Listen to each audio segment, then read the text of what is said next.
ಯಾರು ಚುನಾವಣಾ ಆಯೋಗವನ್ನು ಸಮರ್ಥಿಸ್ಕೊಳ್ತಾರೆ ಅವ್ರ ಪ್ರಕಾರ ಆದರೂ ಏನು ವಾದ ಇದೆ PDF ಫಾರ್ಮೆಟ್ ಕೊಡಲಿಕ್ಕೆ? ಇಲ್ಲ, ಅವ್ರ ಹತ್ರ ಏನು ವಾದನೇ ಇಲ್ಲ. ಮಿಷನ್ ರೀಡಬಲ್ ವೋಟರ್ ಲಿಸ್ಟ್ನೇ ಕೊಡ್ತಾ ಇಲ್ಲ. ಕೊಟ್ಟರೆ ಬೇಗ ಗೊತ್ತಾಗ್ಬಿಡುತ್ತಲ್ಲ. ಈಗೇನು ಮಾಡಬೇಕು, ನೀವು ಪ್ರಿಂಟ್ಔಟ್ ತೊಗೊಂಡು ಒಂದೊಂದೇ ನೋಡ್ಕೊಂಬರ್ಬೇಕು. It takes lot of time, ಕಷ್ಟ ಆಗುತ್ತೆ. ಮಿಷನ್ ರೀಡಬಲ್ ಕೊಟ್ಟರೆ ಜನಕ್ಕೆ ಈಸಿಯಾಗಿ ಸಿಗಾಕ್ಕೊಳ್ತೀವಿ ಅನ್ನೋ ಕಾರಣಕ್ಕೆ ಇವರು ಕೊಡ್ತಾ ಇಲ್ಲ. ಅದ್ರ ನನಗೆ ಡೌಟ್ ಇದೆ. ಟೂರಿಸ್ಟ್ ವೋಟರ್ಸ್ ಇವರು ಪ್ರತಿ ರಾಜ್ಯದಲ್ಲೂ ಚುನಾವಣಾ ಸಂದರ್ಭದಲ್ಲಿ ಅಲ್ಲಿ ಹೋಗಿ ವೋಟ್ ಹಾಕ್ತಾರನ್ನೋ ಒಂದು ಹೊಸ ಪರಂಪರೆ ಶುರುವಾಗಿದೆ ಅಂತ ಈಗಾಗಲೇ ಚುನಾವಣೆ ತಂದರೆ ಎಕ್ಸ್ಪರ್ಟ್ಸ್ಗಳು ಹೇಳ್ತಾ ಇದ್ದಾರೆ. ಈ ಟೂರಿಸ್ಟ್ ವೋಟರ್ನ ಹುಡುಕೋದು ಹೇಗೆಪ್ಪ ಹಾಗಾದರೆ? ಆ ರೀತಿ ಚೆಕ್ ಮಾಡಬೇಕು ಅಂದಾಗ, ಬೇರೆ ಯಾರಾದರೂ ಚೆಕ್ ಮಾಡಬೇಕು ಅಂದಾಗ, ಅದು ಪೊಲಿಟಿಕಲ್ ಪಾರ್ಟಿಯವರಾಗಿರ್ಬೋದು, ಯಾರೇ ಪೊಲಿಟಿಕಲ್ ಕಾರ್ಯಕರ್ತರಾಗಿರ್ಬೋದು, ಪಾರ್ಟಿಯ ಅಥವಾ ಪಾರ್ಟಿಲಿ ಇಲ್ಲದೇ ಇರೋ ಅವ್ರ ರೀತಿ ಚೆಕ್ ಮಾಡಬೇಕು ಅಂದಾಗ ಕಷ್ಟ. ಯಾಕೆಂದರೆ ಆ ಚೆಕ್ ಮಾಡೋಕ್ಕಾಗಲ್ಲ. ಯಾಕೆಂದ್ರೆ ನೀವು PDF ಪ್ರಿಂಟ್ಔಟ್ ತೊಗೊಂಡು ಎಷ್ಟು ಅಂತ ಮಾಡ್ತೀವಿ, ಪ್ರಿಂಟ್ಔಟ್ ತೊಗೊಂಡು ಮಾಡೋಕ್ಕಾಗಲ್ಲ. ಆದರೆ ಇಡೀ ಮತದಾರರು ಒಂದು ಹಕ್ಕಿರುತ್ತೆ, ತಮ್ಮ ಮತವನ್ನು ನೋಡ್ಕೊಳ್ಳುವ ಜವಾಬ್ದಾರಿ ಅವ್ರಿಗಿರುತ್ತೆ, ಅದು ನೋಡ್ಕೋಬೋದಾದ ಹಕ್ಕು ಅವ್ರಿಗಿರುತ್ತೆ.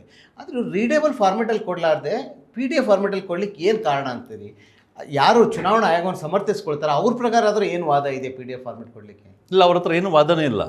ಈಗ ಉದಾಹರಣೆಗೆ ನೋಡಿ, ನೀವು ಗಮನಿಸಿದ್ದೀರಾ, ಏನು CCTV ಫುಟೇಜ್ ಕೊಡಿ ಅಂತ ಹೇಳಿದ್ರೆ chief election commissioner Gyanesh Kumar ಹೇಳಿದ್ದೇನು, ನಮ್ಮ ಹೆಣ್ಮಕ್ಳ ಪ್ರೈವೇಸಿ ಹಾಳಾಗ್ಬಿಡುತ್ತೆ CCTV ಫುಟೇಜ್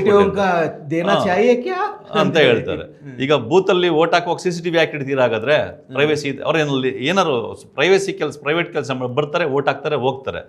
ಅದು ಎಷ್ಟು ಜನ ವೋಟ್ ಹಾಕೋದು, ಕರೆಕ್ಟಾಗಿ ಹಾಕಿದ್ರೆ ಅನ್ನೋದನ್ನ ಹಾಕೊಳ್ಳೋಕೆ CCTV ಇಟ್ಟಿರೋದು. ಅದನ್ನೇ ಕೊಡಲಿಲ್ಲ ಅಂದರೆ, ಅದಕ್ಕೆ ಅಷ್ಟು ಬಾಲಿಶವಾದ ಉತ್ತರ ಕೊಟ್ಟರು ಅಂತಂದರೆ, ಇವರು ಇದನ್ನು ಮಿಷನ್ ರೀಡಬಲ್ ಫಾರ್ಮ್ಯಾಟಲ್ಲಿ ಯಾಕೆ ಕೊಡ್ತಾ ಇಲ್ಲ ಅಂತಂದರೆ, ಇವ್ರು ಕಳ್ಳತನಗಳಿತಿರ್ದವು. ಅಂದರೆ ನಮಗೆ ಮೇಲ್ನೋಟು ಕಂಡು ಬಂದಿರತಕ್ಕಂಥವು ಈಗ ಸಾವಿರ ಇವೆ. ಉದಾಹರಣೆಗೆ ಬಿಹಾರಲ್ಲಿ SIR ಮಾಡ್ತಾ ಇರೋದು ಏನಕ್ಕೆ? ಇವರು ಮುಖ್ಯವಾಗಿ ಹೇಳ್ತಿರೋದು ವೋಟರ್ ಲಿಸ್ಟ್ನ ತುಂಬ ನೀಟಾಗಿ ನಾವು ಪರಿಷ್ಕರಣೆ ಮಾಡಬೇಕು, ತುಂಬ ನೀಟಾಗಿರಬೇಕು. ಅದು ಯಾಕೆಂದರೆ ಪ್ರಜಾಪ್ರಭುತ್ವದಲ್ಲಿ ವೋಟೇ ಬೇಸಿಕ್ಕು.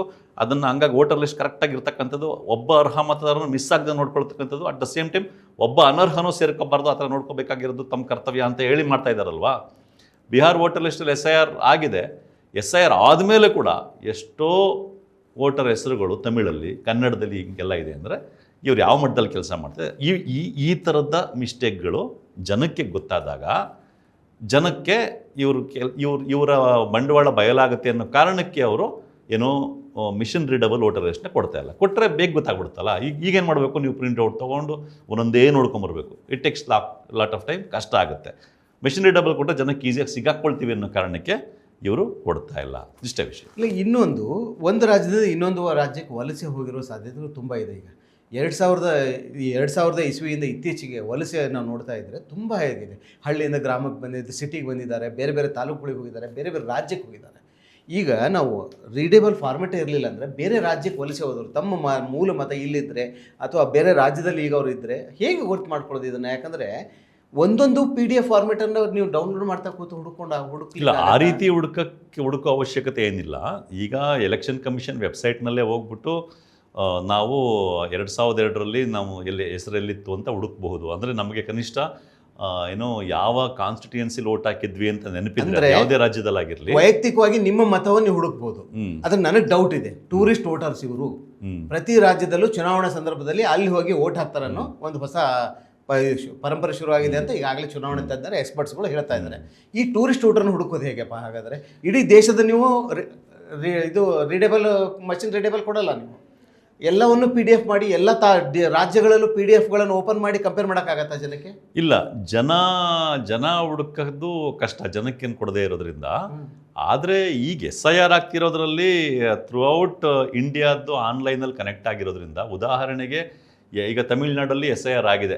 ತಮಿಳ್ನಾಡಲ್ಲಿ ಯಾರೋ ಒಬ್ಬರದು ವೋಟರ್ ಲಿಸ್ಟಲ್ಲಿ ಹೆಸರು ಸೇರ್ಕೊಂಡಿದೆ, SIR ಆದಮೇಲೆ ಸೇರ್ಕೊಂಡಿದೆ ಹೊಸದಾಗಿ, ಅಥವಾ ಅಲ್ಲಿತ್ತು.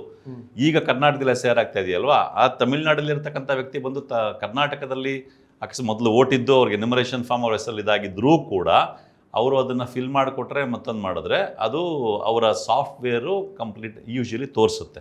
ಅಂದರೆ ಇದೇ ವೋಟರು ತಮಿಳ್ನಾಡಲ್ಲಿ ಇರೋದ್ರಿಂದ 2ರಲ್ಲಿ ಒಂದು ಕಡೆ ಕ್ಯಾನ್ಸಲ್ ಆಗುತ್ತೆ. ಯೂಶ್ವಲಿ ಮೊದಲು ಆಲ್ರೆಡಿ ತಮಿಳ್ನಾಡಲ್ಲಿ ಆಗಿರೋದ್ರಿಂದ ಕರ್ನಾಟಕದ ಕ್ಯಾನ್ಸಲ್ ಆಗುತ್ತೆ. ಹಾಗಾಗಿ ಆ ಪ್ರಾಬ್ಲಮ್ ಏನು ಅಂತ ಇಲ್ಲ. ಬಟ್ ಈ ಥರ ಆಗಿದೆಯಾ ಅಂತೇಳಿ, ಉದಾಹರಣೆಗೆ ರಾಹುಲ್ ಗಾಂಧಿಯವರು ಏನು ಅವ್ರ ಟೀಮನ್ನು ಇಟ್ಟು ಚೆಕ್ ಮಾಡಿಸಿದ್ರು, ಆ ರೀತಿ ಯಾರಾದರೂ ಪೊಲಿಟಿಕಲ್ ಪಾರ್ಟಿಯವರು ಚೆಕ್ ಮಾಡಿಸ್ಬೇಕು ಅಂತ ಹೋದರೆ ಚೆಕ್ ಮಾಡಿಸ್ಬೇಕಾಗಿರೋದು ಅವ್ರ ಹಕ್ಕಿದೆ, ಅವರ ಕರ್ತವ್ಯನೂ ಇದೆ. ಯಾಕೆಂತಂದರೆ ಎಲೆಕ್ಷನ್ ಕಮಿಷನ್ ತನ್ನ ವಿಶ್ವಾಸಾರ್ಹತೆ ಉಳಿಸ್ಕೊಂಡಿಲ್ಲ.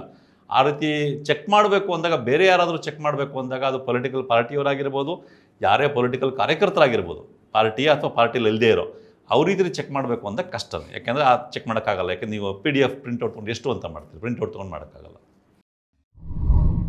ಮತ್ತಷ್ಟು ವಿಶೇಷ ವಿಡಿಯೋಗಳನ್ನು ನೋಡಲು ಮತ್ತು ಹೊಸ ವಿಡಿಯೋಗಳ ಬಗ್ಗೆ ತಿಳಿಯಲು EDina.com ಯೂಟ್ಯೂಬ್ ಚಾನೆಲ್ ಸಬ್ಸ್ಕ್ರೈಬ್ ಮಾಡಿ ಮತ್ತು ಬೆಲ್ ಐಕಾನ್ ಕ್ಲಿಕ್ ಮಾಡಿ.